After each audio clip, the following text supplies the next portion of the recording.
Wake up with a smile, and then in a while, come to lunch with the ladies. Lunch with the ladies. Lunch with the ladies. Lunch with the ladies. Welcome to the Libby Show, live. Today we have a special interview with Real Housewife of New Jersey and now author, Margaret Josephs. She's written a new book, Caviar Dreams, Tuna Fish Budget, How to Survive in Business and Life. We'll talk to her about why she wrote it, what we can learn from her journey, and get to know a little more about the person behind the housewife. So let's get talking with Margaret Josephs. Welcome to the Libby Show, Lunch with the Ladies. Today, I have the honor and privilege of speaking to a fellow New Jerseyan, Margaret Josephs. She is a fashion designer, an entrepreneur, and a lifestyle expert. In 1999, she launched her lifestyle brand, Macbeth Collection, from her kitchen table. It has since grown into a global business empire. Margaret joined Bravo's hit series, The Real Housewives of New Jersey, in 2017. And I'm so honored to have her here to talk about her book, to talk about New Jersey, and to talk about how she inspires women. So nice to have you here today. I'm excited to be here. Thank you. You're the epitome of a successful female entrepreneur. You're a mother, you're a wife, a podcaster, a hugely popular cast member of The Real Housewives of New Jersey, a Jersey girl, and now you've got author under your belt also. Your book, Caviar Dreams, Tuna Fish Budget, is also the name of your podcast. It's a memoir, but it's also an inspirational roadmap. So tell me why you wanted to write this book. Well, I think it was important for me to write this book because I think so many people see my persona on TV as a cast member of Housewives of New Jersey, and they don't delve into much of my life before I was on television. And, you know, being on TV is the second part of my life. I didn't get on television until I was 49 years old. And I had a big life prior to getting on there. Was a stepmother, got married very young, a mom, started my own business, the pitfalls of business, very successful business, made money, lost money, been through so many different things, raised a family, got divorced. So there was so many different things that women go through that we don't discuss or that we have shame about, or how I navigated things in life. Grew up with a single mother in the 70s, which wasn't common. So I think so many people didn't know about these things in my life that it was important for me to get it out there. I think at this time of our lives, we have less fear and we have so much that we've learned through everything that we went through. And you just said you were on this show and people don't realize everything you've been through before that. And aside from the personal issues, to create the empire that you did for business, blood, sweat, and tears. And Yes. They don't see that. And any woman that's been in business understands that. I mean, I started in the 80s. Women just didn't do this kind of thing. And I give you credit, and you know how hard it is. I don't think people realize it when they see you on TV, how hard it is for someone to grow a business as a female. It's a lot easier now. And I think that's part of the mentoring. I think some of the young girls don't really understand how difficult it was for generations prior to them. So tell me about, you had a mentor and now you like to mentor women. I think it's super important because, again, when I started my business, there was no social media. I mean, we were sending things to editors, looking people up in the back of magazines. So I had a mentor, an amazing woman I read better in my book, Vicky Ferrara. And I realized it's so important to have someone to teach you the ropes, to guide you. There's enough room for everybody. If someone else shines, it doesn't dull your sparkle. There's room for everybody. And it's important for me to be around young women and help lift them up. And teach them the ropes, because we're stronger together. Women are stronger together, and you don't need to keep someone else down to make yourself feel better. And I learned that from Vicky, and I thought that was very important for me to be around other women. And also, I didn't want other women to have to go through some of the things I went through, because it was painful, and I wanted them to learn from my mistakes and not have to deal with that. So I love being around a group of amazing young women who I'm very blessed to have around me. And I love to see them shine. And some of them are going on to do other things, and I'm here rooting them along, cheering them on. And if they ever want to come back, there, you know, the door is open, but I'm always here to give them great advice and help them along. And I think that's very important to lift each other up. It is. We all need to rise each other up. I have a mentor. She recently passed, but she was in her 70s. So think of how groundbreaking it was for her to be a professional businesswoman, and the fact that she was in her 70s just, last year, what she went through, because she was out in the 60s and 70s being a female. It's, of course. And it's incredible, because that was really, when you think about it, in this country, the immigrants came in, the farmers, when women started to go to work. My mom was, she was at home, in the Jersey suburbs. We've come a long way, as they say, and being around, I think, the younger people also, and not all the younger women want to take our wisdom, which is what I found, but I also learn a lot from them, because I see the world differently than they do. So we help each other. Yes. And I think that's super important. And I think so many women feel, unfortunately, we have to teach women not to feel threatened by other women, but to band together. Yes. So I want to discuss also being a mother. And in one of your podcasts, you said, I loved using my brain outside of being a mom and a wife. Very, very hard. Tell me how you juggled it. Well, and still do. Yeah, and still do. I always say you can have it all, but not all at the same time. And something has to give. Being a mom was the most important thing to me at the time when I was younger. When I married my first husband, I was stepmother to 3 beautiful kids. We had full custody of them. We had a son together. So being a mother was so important to me, but mentally stimulating, that wasn't my identity. My identity couldn't just be a mother and a wife. I needed the creative outlet and to use my brain in a different way, because I knew I couldn't be a good mother or good to anybody else if I wasn't personally fulfilled using my brain, using my creative outlet. And it was a struggle and a juggle, if I may say that, because I always made sure I was on my child's school trips and things like that. But then on the weekend, I'd be traveling for business and doing trade shows and different things. And it really was a balance. But what makes me so happy today is my son always says, I'm so proud of you. I'm so proud of the hustle. I mean, listen, there was times I did miss some things, or I would miss out on events, and it was painful. But in the end, it was all worth it, because I feel I showed my children the hustle, the work ethic, and that, it was about the balance, but that it was important to be, have the hard work, have the work ethic, and that I needed that separate identity. That, it was so fulfilling being a mother, but I needed to use my brain also in another way. Yeah. And I like to preface it by saying, being a full-time mother, hardest job in the world. It is the hardest job in the world. Hardest job in the world. And emotionally draining and physically draining. Yes. Everything draining. Yes. My sons are in their 20s now. Mine too. But I was the same as you, where I needed something else, and it was a struggle and a juggle. And I worked out of my, I started out of my home. I did miss some things. I would miss maybe the first half of their baseball games, maybe that's when they hit the home run. And because I came in the second half, but I needed it. And I found that it was much better, because now that they're out of the house, I have something that I love that gets me out of bed in the morning. This was a newscaster I was speaking to. She said, your priorities change. If you're a mother and you're working outside the home, your priorities change through the day. You can't just say, I'm working all day long. Couple hours you're doing your work, then the other hours you're tending to your family. It's true. It's not easy. It's not easy. And there's very late nights, and there's, you're burning it at both ends. Truly, yes. when you're working outside the home and inside the home, you are burning it at both ends. Yes. And I find, and I'm in my 50s. And I just find at this age, it's like, it's YOLO. They're out of the house, and I did all of that. And now it's time to do something else while I still have my health. Same thing with me. I feel the same way. It's just, I built something while my children were young, and everybody leaves and out of the house. And I think I was always concerned, thinking what would happen to me once my kids were out. And I was blessed that I built something up, and that was the part of my life that I could continue once they were out and on their own life.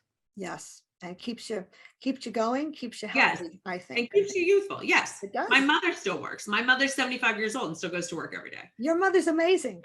Yes. Marge Senior, quite the little hustler herself. Yes. And now I want to address something about your childhood. I don't want to give everything away that's in the book, just a little enticement, but we all have different kinds of childhoods. You had a very difficult one, which you, in many ways, which you touch upon in your book, which I found you opened up, and I was grateful to read that and see your struggles and see how you came out on the other end. You have a tremendous inner strength, but I also would like to know, how do you think you came out of it? Was it a village? Was it people? Was it a push? How did you get through that? The one thing I did have, I knew from my mother, was a lot of love, and a lot of love makes up for a lot of crazy, and it gives you a sense of being and this sense of security that you need. So I always say to people, don't, moms and dads alike, don't be so hard on yourself, because everyone, it is easy to screw your kids up, and a lot of mayhem goes on, but children need to feel loved.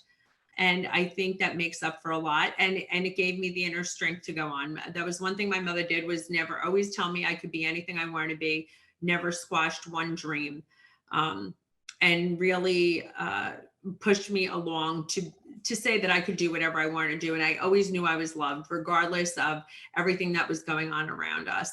And that was, I think, what really pushed me along. It is. It's all about love and knowing. It really is. It makes up for a lot. If you feel loved and you really feel it, and I really felt it, it really, it was very good for my self-esteem. And I think children need to feel, in my opinion, feel loved, and that's what makes them feel safe and secure. It is. And I deal with some foster children, and it's the lack of love.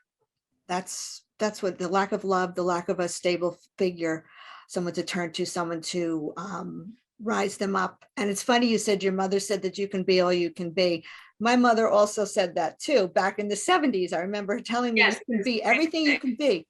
She said, you could even be president if you want. And back then it was like, come on, but you can. It's true. It's true. It's true. Okay, another question, and then we're going to just get into some fun stuff. Okay. I have read that you are a big proponent of getting therapy and taking care of your mental well-being. And with what we've been through and the news now, and we're both Hungarian. These are our brothers and sisters. This is going on. Of course, yes. And my mother, very bad PTSD, because she came out in 56 during the Hungarian Revolution. So this is very painful to watch something like this going on. It's horrible. Again, we can't believe it. It's just, and I feel helpless. Aside from donating, I just feel helpless. And this is just another issue for us to deal with. So tell me about your push and how you feel about therapy. I am a very big proponent of therapy and dealing with things head on, because people always frown upon taking care of your mental health, and your mental health is just as important as your physical health, because especially everything we've been through, this pandemic, the world, what's going on now, and war, and people are really suffering, and depression affects your physicality and everything else. So because, my mental health has suffered. I've been through a divorce. I've had horrible things happen in my life. I hop on that very quickly. If there's an issue at all, I'm immediately on the phone with my therapist and how to work through it mentally and to speak through it. And there's no shame in that. And I talk about it frequently, because it's so important to take care of your mental health. If you're mentally not capable to deal with something, it's not shameful to go to a therapist and seek professional help. I mean, if you have a bad cold or a sinus infection, you're not ashamed to call the doctor. So it's really, that's what's so important. And I think society still hasn't handled it correctly, and they still frown upon that. Oh, you're going to therapy, what's wrong with you? I mean, there shouldn't be a stigma around it. And I think for years I've gone to therapy and handled things, and I think that's what's made me so resilient. I do feel, I remember all of this maybe 5 years ago, stigma-free, no more stigma going to check on your mental health. But I think this pandemic has really pushed it. Now with online therapy, with all these poor kids, and there is a different set of problems, whether you're in grade school or middle school or high school. You're all dealing with a different set of issues, True. mentally developing, and these kids are all going to therapists, and it's a good thing because this was a lot to deal with. I mean, things that we didn't have to deal with when we were younger. Thank God we didn't have social media and everything going on social media. And it's scary. It's so much noise coming at young people, and then to be isolated and to not go to school and to live through a pandemic. And now they're living through a war. It's just, they've had to live through so much, the younger people now, and it's very frightening. And, you know, I've fallen into it, but I make a rule now at dinner. We go out to dinner. I don't want to even look at my phone. I don't want it taken out. I don't want to be on it. It's not fun. I don't enjoy it. Yeah, I have one day Sunday pictures. I have one day Sunday where I totally unplug, but I'm not really glued to my phone. I'm glued to my computer. I think everybody's got a different device. Yes. No, you know, the show that I'm on makes you glued to your social media and this and promoting, and I'm trying not to be as connected. That's also not good for your mental health. I know, because no one looks like they really do look like on social media. No, I mean, it's like every picture's filtered and everybody, and I think that's also for young people don't realize everyone's showing the best of themselves on social media. And it's a lifestyle to aspire to that's not really real. And people feel bad and they're in a compare and despair mode. And I think that's also upsetting. Yeah. And I think also I hear about friends of mine that are in their 20s, they're getting the Botox and injections and things like that. When I looked, you know, once I was over 50, I think I started waking up every day. It was a different wrinkle. It takes a lot to say, this is me, this is what I'm going to look like. And that was me growing up without social media and without filters. Can you imagine what these girls are going to go through when they're in their 50s and they start getting this? And this is us. This is what you look like. You know, it's great to get some help, you know, everything, you know, to anything that makes you feel better. But there is a certain reality that you're not going to look like a filter when you're a certain age. Oh, absolutely. I mean, listen, because I've had a facelift, I've had some work done, but there comes a point where it gets absolutely ridiculous. Okay, so now we can do our fast talking Jersey. Yes. And I'm going to ask you a few questions. Some of them are Jersey specific. So if you're from New Jersey, you will know what I'm talking about. Okay. First question. Did you go to Palisades Park as a kid? That's the funny part. I didn't, because it closed in 1971. I was born in 67 and I didn't. Do you believe that? Maybe my mother might have taken me when I was a baby, but that wasn't like our thing. Oh, okay. Well, I was up in I felt terrible. I know. I have a lot of good memories from that place. And then going to Seaside. So it was the same type of rides. Same thing. Yes. We were Seaside and Long Branch. Okay. Long Branch really looks great now. So did you go to Action Park when you were older? We went to Great Adventure. Okay, great. And that's what we call it. We do not call it Six Flags in Jersey. I don't care what anyone says. Yes, I know. It's Great Adventure. It was Great Adventure. We went to Great Adventure. We went to Great Adventure. Okay, what about your favorite beach hangout when you were young and single? When I was young and single, we did go to Seaside. We did go there. Okay. That was, you know, I was in Jersey. I moved to New York for a little while, but we did come back to Jersey. I did come back to Jersey. So it was down there. What about your favorite place now at the Jersey Shore? I've elevated a little bit. It's more Manilokin. Okay. Beautiful. No more Seaside for me. I'm over that. I'm too old for Seaside. Well, that's why I had the early question, the later question, because if you're from Jersey, you understand that. I go to Long Beach Island, so. Yes, LBI, beautiful. Long Beach Island, beautiful. I like Manilokin, and also we love Cape May. We love Congress Hall. Joe and I like either that or Manilokin. Absolutely beautiful. And people don't appreciate, I mean, the Jersey Shore, the MTV one gave us a certain look, but the Jersey Shore is absolutely beautiful. Yes. Have you been to the American Dream Mall yet? I have been to the American Dream, and I think it's pretty fantastic. The Saks is amazing. They have the Jonathan Adler store. I actually enjoy it, though I'm a big Riverside Square shopper. It's not called Riverside Square anymore. It's called it isn't? The shops at Riverside. Okay. And it's funny because I was going to Riverside. I was going to ask you the question, Riverside or Garden State Plaza? Yeah, Riverside, the shops. I'm much more the shops at Riverside. It's smaller, it's condensed. I love the restaurants. It's much more my vibe. Shout out to anyone visiting New Jersey. It is a great mall and it's right over the bridge from New York City. Yes. First play you ever saw in the city? My mother took me as a little girl to see Evita. My mother took me to see The King and I. It was so nice. That was so good. King and I is great. I think, yeah, it was Evita. Yeah. And I think it's a mother thing to do with their daughter. And Yes. my mother said, you need culture. You have to go see a play. I know. That's what it is. My mother would take me to the theater. We saw Evita, then we saw the Phantom of the Opera, then we saw a ton of things. We would always be in the city. Okay, next question. So I am Hungarian like you. I make lekvar cake every Christmas and Easter.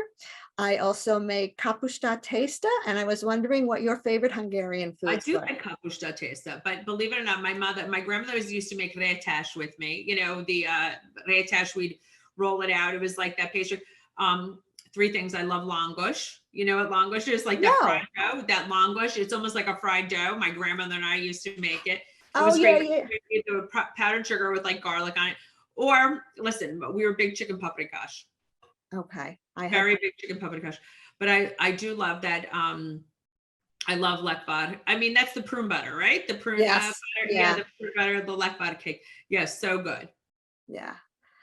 My grandmother also made goulash, but I was never a big meat eater, so I didn't love the goulash too much. Yeah, my grandmother's big with the, the chicken paprikash. And then, but I'm telling you, the langosh, it was very good. My grandmother made that. I remember she used to deep fry balls of dough in Crisco. Yeah, that's what it was. It was Yeah. the balls of dough, and then it would it would flatten out. And it was big and round. Yeah. She also made these biscuits made of ham fat. And I Yes, those biscuits. I don't know the name of the biscuits either. I love those biscuits.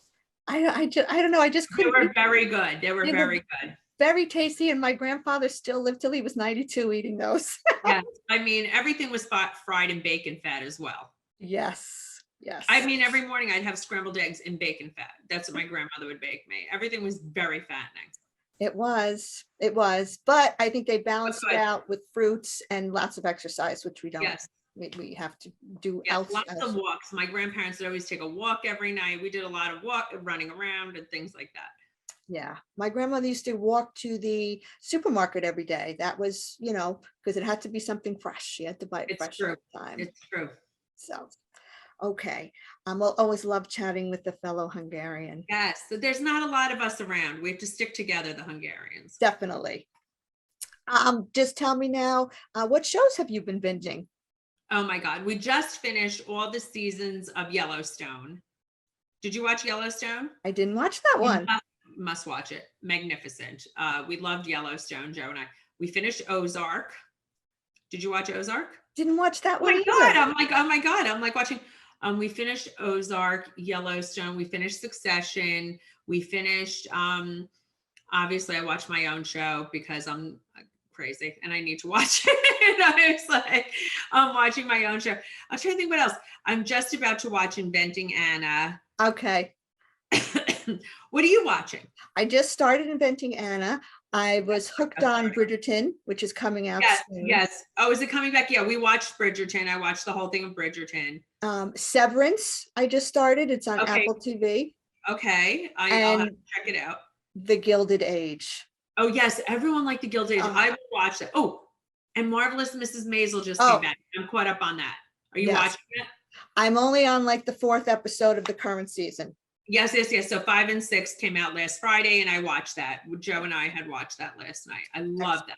I love it. I love the colors. The clothing. Everything. It's just like a visual treat.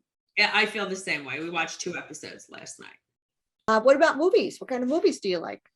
Oh, I watch a lot of movies. I do watch a lot of movies. I watch everything. I like period pieces. It's funny. I was saying, I didn't know if you're going to ask me my favorite movie. You might think this is a little crazy. One of my favorite movies is Gladiator, which sounds absolutely insane. But years ago when I had watched it, it made me cry. It was deep feeling because it was just, he overcame everything. His family died. He came together as a team. It was, even though it was about war, but it was so well done. And just everything that he had overcome and the strength. And I had loved it. I don't know why. It really had touched me. And then what else? I was going to tell you one other movie Casino for the fashion. Years Oh, ago, the way Sharon Stone dressed and in Casino, and that movie I had loved. But I love every movie. I literally see always every Academy Award movie. Watching the Academy Awards is one of my favorite things to do. oh, I that's have to see every nominated Academy Award movie. But for okay. some reason, like certain movies stick out in my head, and I don't know why. When I had seen Gladiator, I was like, just the triumph over just every adversity and the way it was just so well done. Have you seen Coda? No, and I wanted to see that, but I didn't know if I was going to cry my eyes out with everything going on. No, it's very uplifting. You Is it won't very cry. uplifting? Okay. Yes. Excellent movie. Excellent. Oh, and aside from movies, so I read that you grew up watching soap operas. Yes, big All My Children fan. Erica Kane, my grandmother and I mean, there was no way we were not watching All My Children every single day. My mother was addicted. So I was always with my grandparents and my grandmother. That's how she really learned to speak a little bit of English. She didn't really speak English, though, only Hungarian. We would watch soap operas, and we would sit in front of the TV set and watch All My Children. Do you still watch any? I don't watch any, but I feel like the show I'm on is like the modern day soap opera. Housewives is like the modern day soap opera. Yes, it is. And Andy Cohen was on, there was a big soap special a while ago, and he was on it, and he was explaining that, yes, it's following families. It is. It's following, unfortunately, soap operas are scripted and Housewives is not scripted. Well, you can also make people come back from the dead, and you can make their heads spin around on the soap opera. Yes, that was always entertaining. And then, General Hospital, the Luke and Laura wedding. I mean, the way we waited for that, I mean, that was like as big as the royal wedding as far as I was concerned. Oh, it was huge. I was in college. I remember we sat around and had a viewing party for that. I know. It was crazy. Yes. He died on the show. I know. Yeah. I have friends on the soaps. It's really cool because I still watch a few of them. What do you watch? I watch Days of Our Lives. Yeah, Days of Our Lives was a lot. It was a good. Sometimes General Hospital. I know. If I got back into that, I can't imagine. I'd be so addicted. There's too much to watch on TV. Way too much. I agree. So you look like Terry Garr. What did you say, Terry Garr? Do you know Terry Garr when she was younger? Do you know Terry Garr? Yeah, I remember. Like her? I like her. Yeah. Did anyone ever tell you you look like her? No. A young Terry Garr? Yeah. No, but I think she's Hungarian too, maybe. I don't know. Really? That's interesting. Margaret, I can chat with you all day long. Another Jersey girl, you do so much. Businesswoman, TV personality. I love your line, your Macbeth line. Your tastes are similar to mine. I just love your background. So it's been a pleasure talking to you. And I want to congratulate you on your book. I know you're doing book signings now. And now just is there something else you'd like to plug? Yes. I mean, everybody can listen to my podcast. It comes out twice a month. Caviar Dreams, Tuna Fish Budget, same name, anywhere you get your podcast. It's all about entrepreneurship, disruptors, anybody who had a dream and made it come true in business. It's very inspiring. So if you want to listen to that, you could see me on Housewives New Jersey every Tuesday night at 8:00 on Bravo, and follow me at The Real Margaret Josephs on Instagram. And that's where you could find me. And also my website, margaretjosephs.com, to see anything and everything I'm doing. And buy my book, Caviar Dreams, Tuna Fish Budget. The paperback just came out. It has an extra chapter that I interviewed my mom, Marge Senior, Junior versus Senior.